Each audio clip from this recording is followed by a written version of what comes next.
Motherhood is a time filled with so many different emotions, happy ones, frustrating ones, sad ones. And most of the time we are told that you need to have positive emotions only. You need to be happy all the time. I agree, we've been given a gift, and especially for us, since it took a lot of trouble to get pregnant. Really thrilled that we have two of them with a 2-year age gap. But it is also okay to sometimes feel frustrated, irritated, to resent the amount of time taken by the children. It's completely okay to feel all of that too. And in today's video, I'm talking about the various emotions that I'm going through with a 7-month-old, a 2.9-year-old, and how I am dealing with all of that. Okay, ready, let's go. Let's go. Children means absolutely no time for anything. And the last 2 months has taught me exactly how little time I have left for my basic tasks. Any kind of household work or, taking care of your children is mundane. Extremely routine, has to be done on a regular basis and can be boring sometimes. And we don't have a choice but to do it, right? You can't postpone it, you can't not do it.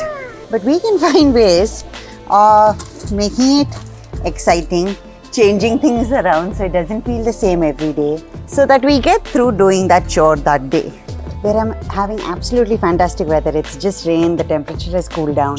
And before I had the children, I would ideally have picked up a book. I would be reading it along with some music and thoroughly enjoying it, right? Nobody to disturb me. And this time when it rained and I looked out and I said, wow, let's try and do that. We had the children to feed.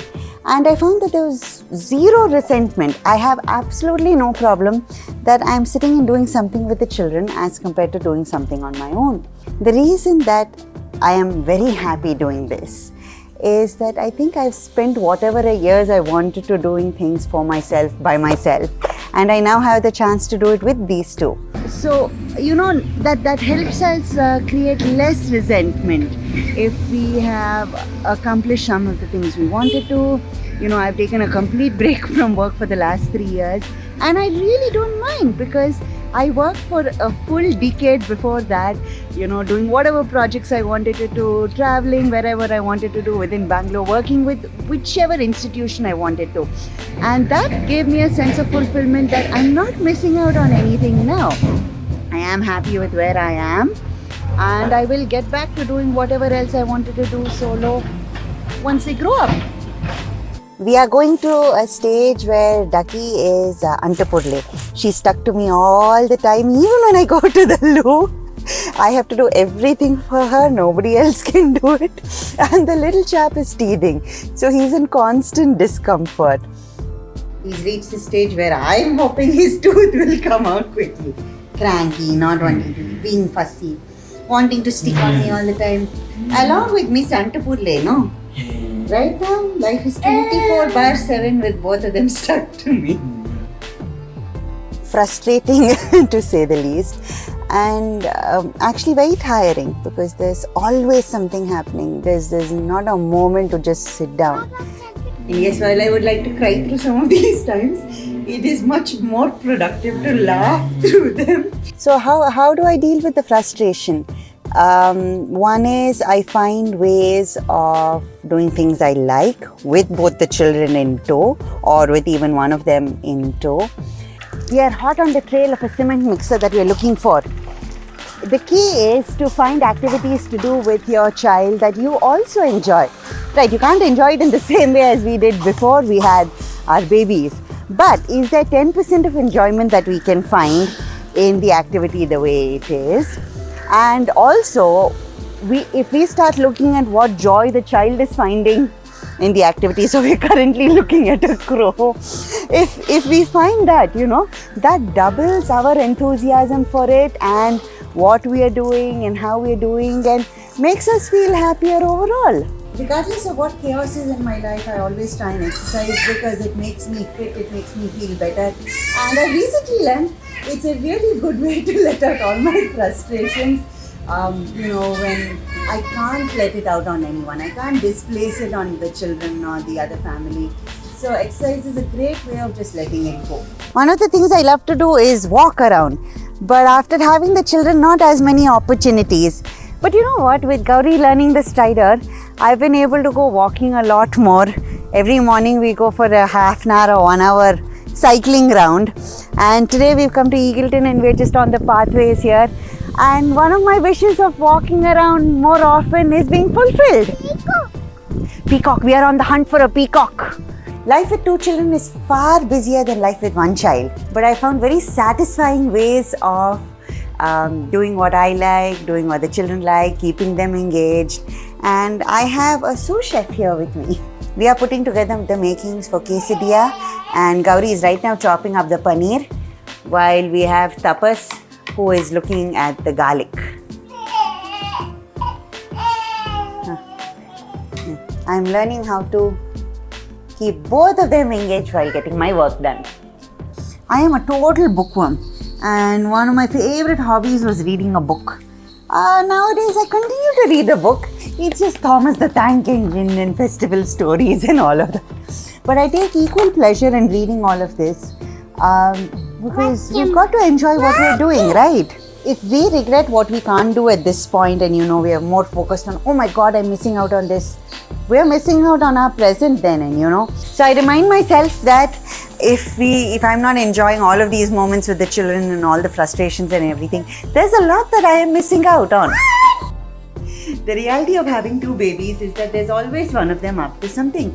Very rarely have you had a chance where both have slept at the same time. But that's fine. That's how it is with more than 1 child. And I guess I do get irritated that sometimes I would have just made my cup of tea, I would have sat down, I said, okay, let me have it, and then one is up, the other is up, one needs something, the other needs something, and that's the end of my 2 minutes of just sitting quietly and eating something.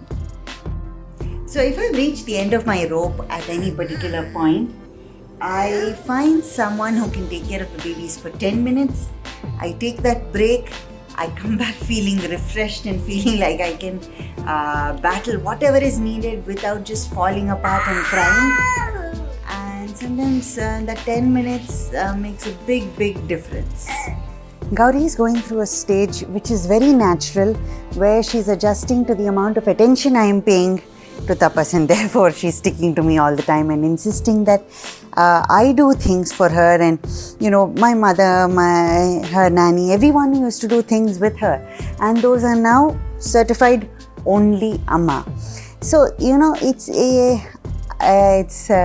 something I'm finding difficult, that suddenly I'm on call with her all the time, that regardless of who is around, she'll only come to me, she'll only do things with me. And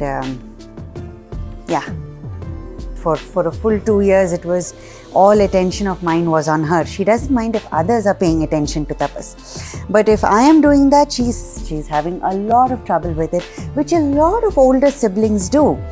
It's part of settling in with a new baby and understanding that your parent who would give you attention only is sometimes having to choose between 2. It is worth it to go through this phase as successfully as possible, because this is what is going to create the bond between all of us, right? Between Gauri, Tapas, me. So it's important for me to keep my cool and not flare up every time that Gauri wants to do some activity only with me or be around me all the time. These are all our foundations and building blocks. Yes, ma.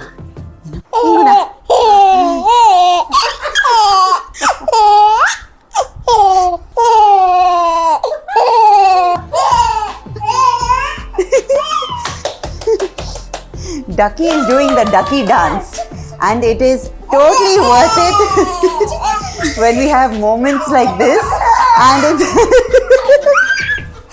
it keeps me going through everything else. This is my idea of relaxation. With 2 babies under the age of 3, I've got time to put up my feet. I've got the little one sitting in a chair and not going to fall off. I'm having kulfi. Monsoon weather is absolutely brilliant, and 1 baby is asleep. So enjoy every moment that I can get. There are a lot of anxieties as a first-time mother. am I doing this right? Am I doing that right? Every single thing is anxiety providing. Okay. Every single thing sort of made me anxious. But thankfully, over time, it's gotten much better. I don't question every single little thing, and I'm more geared towards, dealing with the larger issues, which I'm sure as both children grow older, we will have, lots of choices, lots of decisions, lots of ways to help them, and so many choices to make at that point with all the doubts and the questions and the anxiety and the worry and everything that happens at that point. So we just have to give ourselves time as new parents, and all of this will just slowly settle down. So these have been my experiences of becoming a better multitasker, of learning how to deal with my emotions as the children need me more. And a lot of my counselling background has helped me through this process of just managing myself. How have you dealt with your families, your children? What are your experiences? Please do share. I would love to learn. And if you have found this video useful, please do subscribe, share it with your friends, and thank you for watching.